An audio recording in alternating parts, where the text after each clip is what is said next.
아모스서. 아모스는 목자이며 무화과 나무를 기르던 농부로서 북이스라엘과 남유다 사이의 국경 바로 근처에 살았습니다. 북이스라엘은 독립한 지 약 150년이 되었고 당시는 열왕기상 12장에 기록된 대로 성공적인 군사 지도자였던 여로보암 2세가 다스리던 때죠.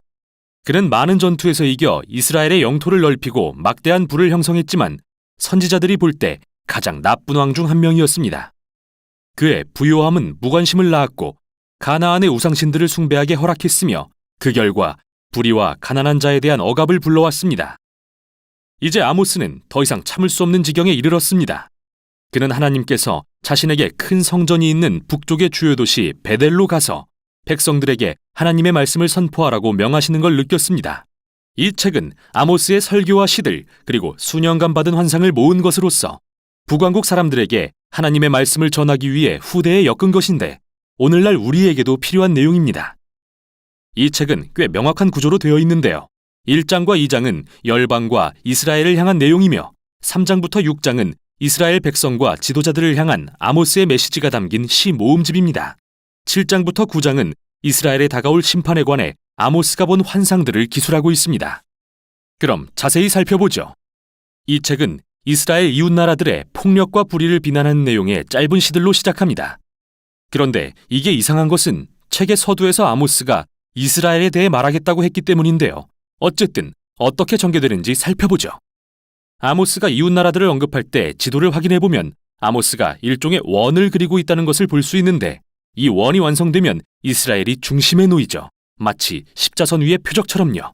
그리고 아모스는 이스라엘을 비난하는 시를 쏟아내는데 이는 다른 어느 나라에 대한 비난보다 3배는 길고 강렬했으며 내용은 부유한 자들이 가난한 자들을 억압하고 그 땅에 불의를 가져온 것에 대한 것이었습니다.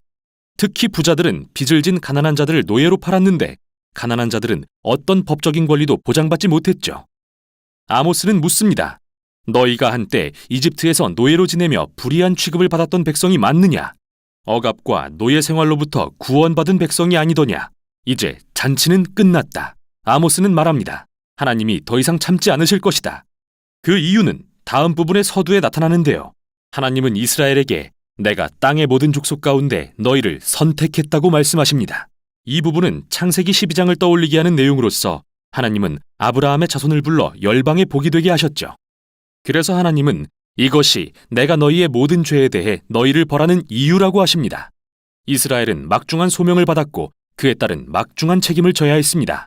따라서 그들의 죄와 반역은 막중한 결과를 초래합니다. 이 부분은 아모스의 시 모음집으로서 거듭 반복되는 몇 가지 핵심 주제를 발견할 수 있습니다. 첫째, 그는 끊임없이 이스라엘의 부유층과 종교 지도자들의 위선을 드러내는데요. 그는 그들이 얼마나 충실하게 종교적 모임에 참석하고 번제와 화목제를 드리면서 가난한 자들과 정의는 무시하는지 묘사하고 그 모든 게 가짜이며 하나님은 그들의 예배를 싫어하신다고 말합니다. 그들의 백성들을 대하는 태도와 상반되기 때문이죠. 하나님은 그분과 진정한 관계를 가질 때 다른 사람과의 관계도 변화된다고 하십니다. 아모스가 말하는 진정한 예배란 정의를 물같이, 공의를 마르지 않는 강같이 흐르게 하는 것입니다. 이 두 단어는 아모스뿐만 아니라 모든 선지자들에게 매우 중요한 단어입니다. 먼저 공의 또는 히브리어 체다카란 오름의 기준 그리고 사회적 신분의 차이와 무관한 사람들 사이의 동등한 관계를 가리킵니다. 다음으로 정의 또는 히브리어 미쉬파트란 불의를 바로잡고 공의를 구현해내는 구체적인 행위를 가리킵니다. 이 두 단어는 마치 마른 강바닥이 세찬 물줄기로 채워지듯 언약 백성의 삶에 스며들어야 합니다.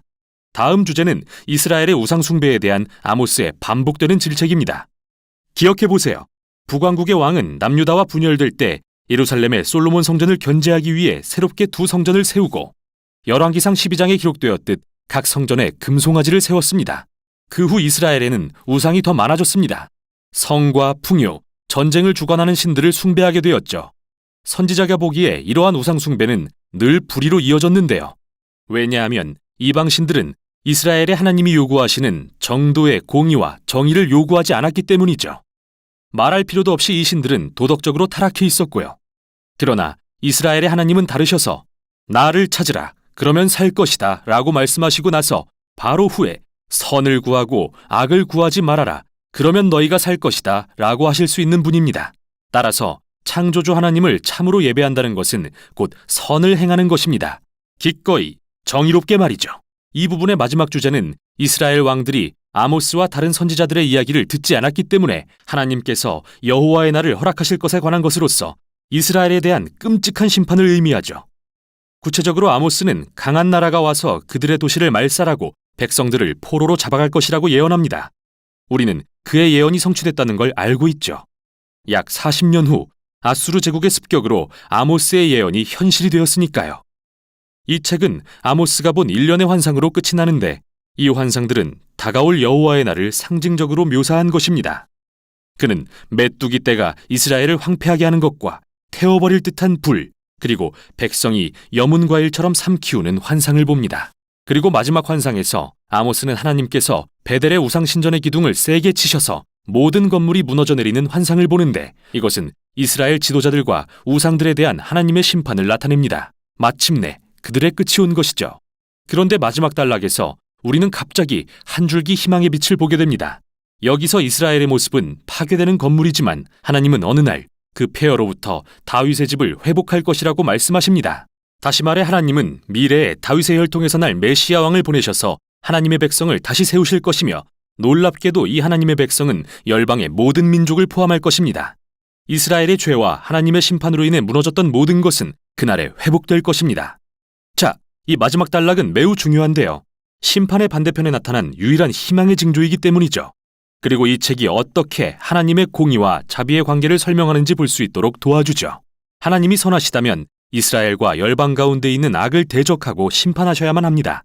그러나 그분의 궁극적 목표는 그의 나라를 회복시키고 새로운 언약 백성을 세우시는 것이죠.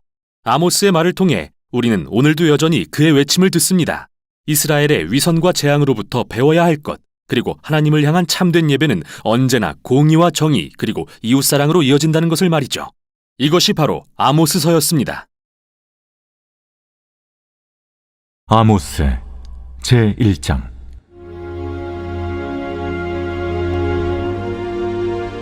유다 왕 우시아의 시대, 곧 이스라엘 왕 요아스의 아들 여로보암의 시대 지진전 2년에 드구와 목자 중 아모스가 이스라엘에 대하여 이상으로 받은 말씀이라. 그가 이르되 여호와께서 시온에서부터 부르짖으시며 예루살렘에서부터 소리를 내시리니 목자의 초장이 마르고 갈멜산 꼭대기가 마르리로다. 여호와께서 이와 같이 말씀하시되 다메섹의 서너 가지 죄로 말미암아 내가 그 벌을 돌이키지 아니하리니 이는 그들이 철타작기로 타작하듯 길르앗을 압박하였음이라. 내가 하사엘의 집에 불을 보내리니 베나닷의 궁궐들을 사르리라. 내가 다메섹의 빗장을 꺾으며 아웬 골짜기에서 그 주민들을 끊으며 베데덴에서 규잡은 자를 끊으리니 아람 백성이 사로잡혀 기르에 이르리라. 여호와께서 이와 같이 말씀하시되 가사의 서너 가지 죄로 말미암아 내가 그 벌을 돌이키지 아니하리니 이는 그들이 모든 사로잡은 자를 끌어 에돔에 넘겼음이라. 내가 가사성에 불을 보내리니 그 궁궐들을 사르리라. 내가 또 아스돗에서 그 주민들과 아스글론에서 귀를 잡은 자를 끌고 또 손을 돌이켜 에그론을 치리니 블레셋에 남아있는 자가 멸망하리라. 주 여호와께서 말씀하셨느니라. 여호와께서 이와 같이 말씀하시되 두로의 서너 가지 죄로 말미암아 내가 그 벌을 돌이키지 아니하리니 이는 그들이 그 형제의 계약을 기억하지 아니하고 모든 사로잡은 자를 에돔에 넘겼습니다. 내가 두로성에 불을 보내리니 그 궁궐들을 사르리라.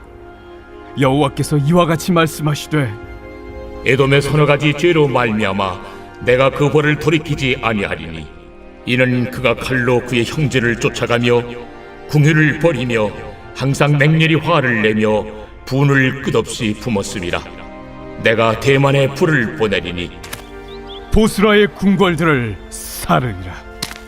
여호와께서 이와 같이 말씀하시되 암몬 자손의 서너 가지 죄로 말미암아 내가 그 벌을 돌이키지 아니하리니 이는 그들이 자기 지경을 넓히고자 하여 길앗의 아이벤 여인의 배를 갈랐음이니라. 내가 라빠성의 불을 놓아 그 궁궐들을 사르되 전쟁의 날의 외침과 효리바람의 날에 폭풍으로 할 것이며 그들의 왕은 그 지도자들과 함께 사로잡혀 가리라. 여호와께서 말씀하셨느니라.